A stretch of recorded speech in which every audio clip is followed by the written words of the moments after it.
आप सभी ने ये एडवर्टाइजमेंट तो ज़रूर देखी होगी। खुशी कौन नहीं चाहता,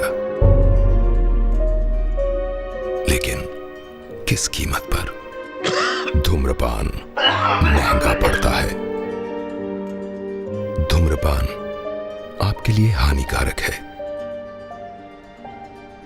और आपके चाहने वालों के लिए भी। धूम्रपान पड़ेगा महंगा। हम सभी जानते हैं कि तंबाकू और उससे बने हुए प्रोडक्ट्स सेहत के लिए काफ़ी ज़्यादा हानिकारक है और यही कारण है कि गवर्नमेंट कई सालों से ऐसे एड कैंपेन्स चला रही है। पर अगर गवर्नमेंट जानती ही है कि ऐसे प्रोडक्ट्स देश के लोगों को नुकसान पहुंचा सकते हैं तो वो इन प्रोडक्ट्स को बैन क्यों नहीं कर देती और क्यों ये प्रोडक्ट्स इतने खुलेआम मार्केट में बेचे जाते हैं? चलिए आज की वीडियो में जानते हैं। तंबाकू बेसिकली एक प्लांट है जो निकोशियाना जीनस में आता है। इस जीनस में वर्ल्ड वाइड 79 नॉन स्पीसीज हैं। इन सब स्पीसीज में से निकोशियानम तंबैकम सबसे कॉमन पाई जाने वाली स्पीसीज है जो वर्ल्ड वाइड ह्यूमन यूज़ के लिए उगाई जाती है। किसी भी तंबाकू प्लांट के लीव्स फर्मेंट किए जाते हैं जिसके बाद उसकी मदद से सिगरेट्स, बीड़ी और दूसरे प्रोडक्ट्स बनाए जाते हैं। इंडिया में तंबाकू कल्टीवेशन की शुरुआत पुर्तगीज के द्वारा 1605 में शुरू की गई थी। शुरुआती दिनों में तो ये सिर्फ गुजरात और महाराष्ट्र में ही उगाई जाती थी, पर समय के साथ ये देश की दूसरी स्टेट्स में भी उगाई जाने लगी। पर बावजूद इसके गुजरात आज भी तंबाकू कल्टीवेशन के मामले में लीडिंग स्टेट है। वर्ल्ड लेवल पर भी देखा जाए तो इंडिया सेकंड लार्जेस्ट तंबाकू प्रोड्यूसर है आफ्टर चाइना। पर कंजम्पशन के मामले में भी हम नंबर 2 पे आते हैं। एक एस्टिमेट्स के अकॉर्डिंग इंडिया में लगभग 28.6% अडल्ट्स ऐसे हैं जो किसी न किसी फॉर्म में तंबाकू कंज्यूम करते हैं। जेंडर प्रोपोजिशन देखी जाए तो लगभग 42.4% मैन और 14.2% वुमेन तंबाकू कंज्यूम करती है। और इस सब का नतीजा ये मुकेश की कहानी है। मेरा नाम मुकेश है। मैंने सिर्फ 1 साल भूखा चबाया। अब मुझे कैंसर हुआ है, अब मेरा ऑपरेशन वाला है। शायद मैं इसके आगे बोल नहीं सकूंगा। अफसोस मुकेश बच नहीं सका और वो सिर्फ 24 साल का था। खैनी, पान, गुटखा, पान मसाला सब जानलेवा हैं। तंबाकू कई सारी हेल्थ प्रॉब्लम्स का कारण बनता है जिसमें cancer, lung disease, heart disease, stroke सबसे ज़्यादा कॉमन है। इसके अलावा तंबाकू कंजम्पशन के कारण ट्यूबरक्लोसिस, दांतों के इश्यूज और इम्यून सिस्टम से रिलेटेड प्रॉब्लम्स का भी खतरा बढ़ जाता है। WHO ने एक रिपोर्ट में बताया था कि तंबाकू कंज्यूम करने वाले आधे लोग तंबाकू के कारण ही मरते हैं और यही कारण है कि हर साल केवल इंडिया में तंबाकू कंजम्पशन के कारण 13 लाख से भी ज़्यादा लोग परलोक सुधार जाते हैं। ये नंबर इतना हाई है कि थोड़ी कैलकुलेशंस की जाए तो सिर्फ तंबाकू यूसेज के कारण हर घंटे 150 से भी ज़्यादा लोग मर रहे हैं। लाइफ लॉस के अलावा तंबाकू फाइनेंशियली भी काफ़ी ज़्यादा नुकसान पहुंचाता है।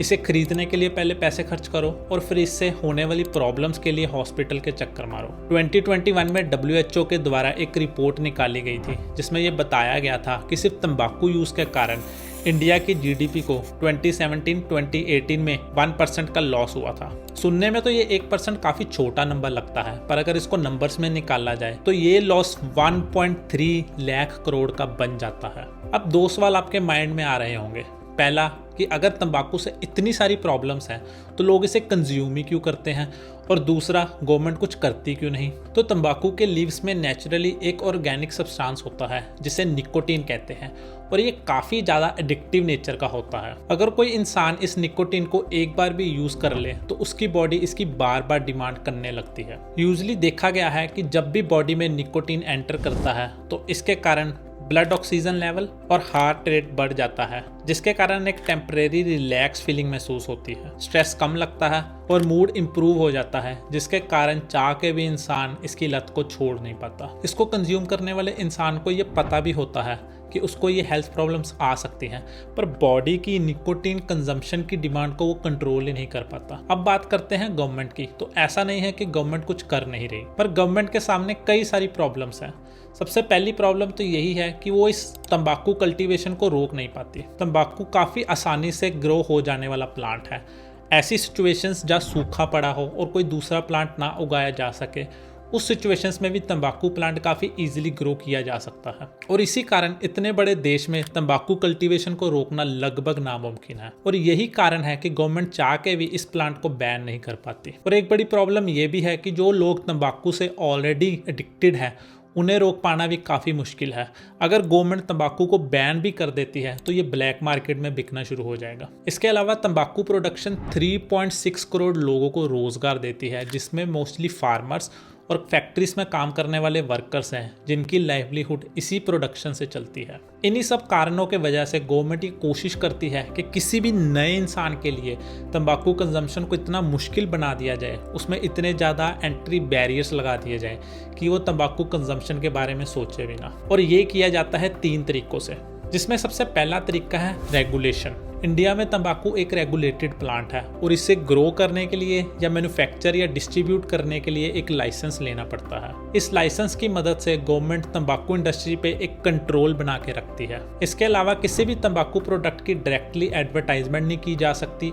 किसी भी स्कूल या एजुकेशनल इंस्टीट्यूट के 100 मीटर यार्ड में उसे बेचा नहीं जा सकता। किसी भी खाने पीने वाले प्रोडक्ट में तंबाकू या निकोटीन से रिलेटेड कोई भी सब्सटेंस यूज करना स्ट्रिक्टली बैन है। इसके अलावा एक एज सेट की गई है कि 18 साल से छोटे व्यक्ति को तंबाकू या उससे रिलेटेड कोई भी प्रोडक्ट बेचना एक लीगल ऑफेंस है। गवर्नमेंट ने इन शॉर्ट कई सारे रूल्स एंड रेगुलेशंस बना रखे हैं जिससे तंबाकू डिस्ट्रीब्यूशन पे एक कंट्रोल रखा जा सके। अब दूसरा तरीका जो गवर्नमेंट यूज़ करती है वो है टैक्सेशन।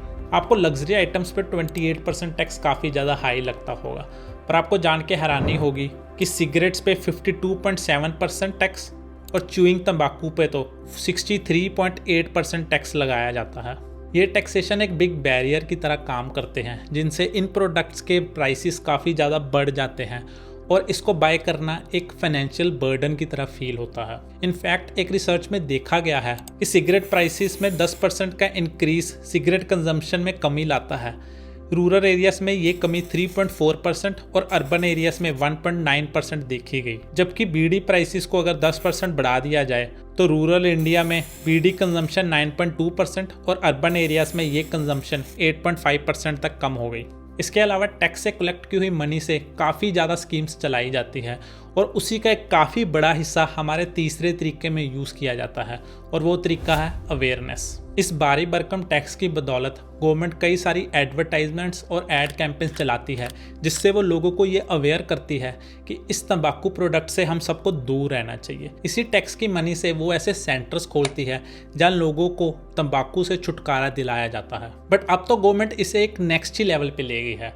तंबाकू प्रोडक्ट्स की पैकिंग पे ही तंबाकू कॉजेज कैंसर और उसके ऊपर ग्राफिकल वार्निंग्स की फोटोज चिपका दी जाती है। एक तंबाकू बेचने वाली कंपनी अपने ही प्रोडक्ट पे उससे होने वाले नुकसान क्यों लिखेगी, पर गवर्नमेंट ने ये करना अब एक लीगल रिक्वायरमेंट बना दिया है। इन सब स्टेप्स की मदद से इंडियन गवर्नमेंट ये कोशिश करती है कि लोगों को तंबाकू प्रोडक्ट से दूर रखा जाए और इन स्टेप्स के रिजल्ट्स देखे भी जा सकते हैं।